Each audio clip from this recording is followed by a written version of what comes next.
খালেদা জিয়ার রোগ মুক্তি কামনায় শুক্রবার দোয়া ও প্রার্থনার আহ্বান জানিয়েছেন সরকার। দর্শক, এই মুহূর্তে আমরা রয়েছি এভার কেয়ার হাসপাতালের ঠিক সামনেই। আপনাদেরকে যেমনটি দেখানোর চেষ্টা করছি যে এভার কেয়ার হাসপাতালের সামনে নিরাপত্তা ব্যবস্থা খুবই জোরদার রয়েছে বেশ কয়েকদিন হলো। এবং একটু আগে আমরা যেমনটি জানতে পেরেছি যে এভার কেয়ার হাসপাতালে চিকিৎসাধীন বিএনপির চেয়ারপারসন বেগম খালেদা জিয়ার রোগ মুক্তির কামনায় আগামীকাল শুক্রবার বাদ জুম্মা দেশের সব মসজিদে দোয়ার আহ্বান জানিয়েছে অন্তর্বর্তী সরকার। একই সঙ্গে অন্যান্য ধর্মের উপাসনালয়েও রীতি ও আচার অনুযায়ী প্রার্থনার আহ্বান জানানো হয়েছে।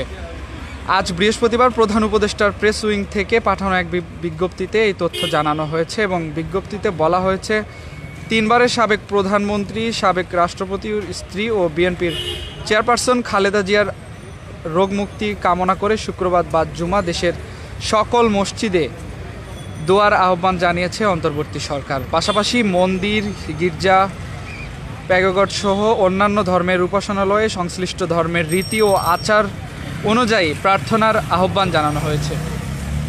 একই সঙ্গে দেশের সর্বস্তরে মানুষকে নিজ নিজ অবস্থান থেকে খালেদা জিয়ার মুক্তির জন্য দোয়া ও প্রার্থনার অনুরোধ করা যাচ্ছে, এমনটি কিন্তু আমরা জানতে পেরেছি। এবং উল্লেখ্য, গত 23 নভেম্বর থেকে বসুন্ধরার এভার কেয়ার হাসপাতালে চিকিৎসাধীন অবস্থায় বেগম জিয়া তার ফুসফুসে সংক্রমণে অবস্থার অবনতি হলে 27 নভেম্বর করোনারি কেয়ার ইউনিটে সিসিইউতে আনা হয়। সেখানে তার বিশেষ ব্যবস্থায় নিবিড়ভাবে চিকিৎসা চলমান রয়েছে। সে সাথে অধ্যাপক শাহাবুদ্দিন তালুকদারের নেতৃত্বে বিশেষজ্ঞদের একটি মেডিকেল বোর্ড বেগম জিয়ার চিকিৎসার তদারকি করছে। এভার কেয়ার হাসপাতালের একটি সূত্র জানায়, বর্তমানে এই মেডিকেল বোর্ডের সঙ্গে চীনের 10 সদস্যের একটি চিকিৎসক দল কাজ করছে। আপনাদেরকে যেমনটি জানাচ্ছিলাম যে বেগম জিয়া এভার কেয়ার হাসপাতালে চিকিৎসাধীন অবস্থায় রয়েছে এবং সেটিকে কেন্দ্র করে অন্তর্বর্তী সরকারের পক্ষ থেকে আগামীকাল বাদ জুমা নামাজের পরে দোয়া মাহফিলের আয়োজন করতে বলা হয়েছে এবং দেশের সর্বস্তরে মানুষকে বেগম জিয়ার রোগ মুক্তির কামনায় দোয়া করতে বলা হয়েছে।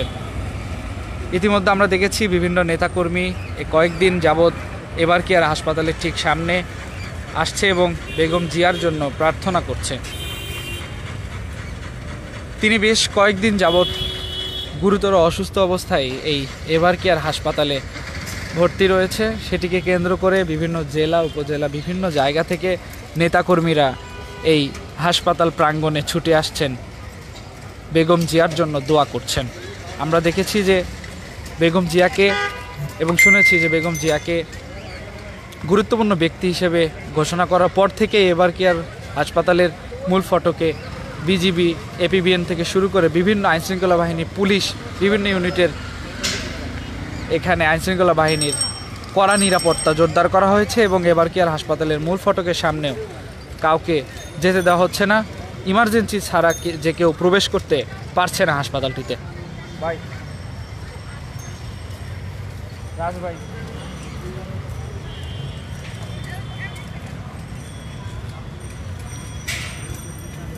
সেই সাথে আমরা দেখেছি গত একদিন আগে 3 বাহিনী প্রধান, সেনাপ্রধান, নৌপ্রধান এবং সেই সাথে বিমান বাহিনী প্রধান তারা এসেছিলেন এই এভার কেয়ার হাসপাতালে বেগম জিয়ার খোঁজখবর নিতে। এবং পরবর্তীতে গতকাল আমরা যেমনটি দেখেছি যে অন্তর্বর্তীকালীন সরকারের প্রধান উপদেষ্টা মোহাম্মদ ইউনূস তিনিও কিন্তু এসেছিলেন। তার আগে বিভিন্ন উপদেষ্টা থেকে শুরু করে রাজনৈতিক ব্যক্তিবর্গ সবাই এসেছেন এভার কেয়ার হাসপাতালে বেগম জিয়ার খোঁজখবর নিতে। দর্শক, এই ছিল এখনকার সর্বশেষ আপডেট। পরবর্তী আপডেট পেতে অবশ্যই দৈনিক ইত্তেফাকের সঙ্গেই থাকবেন। সবাইকে ধন্যবাদ জানিয়ে শেষ করছি।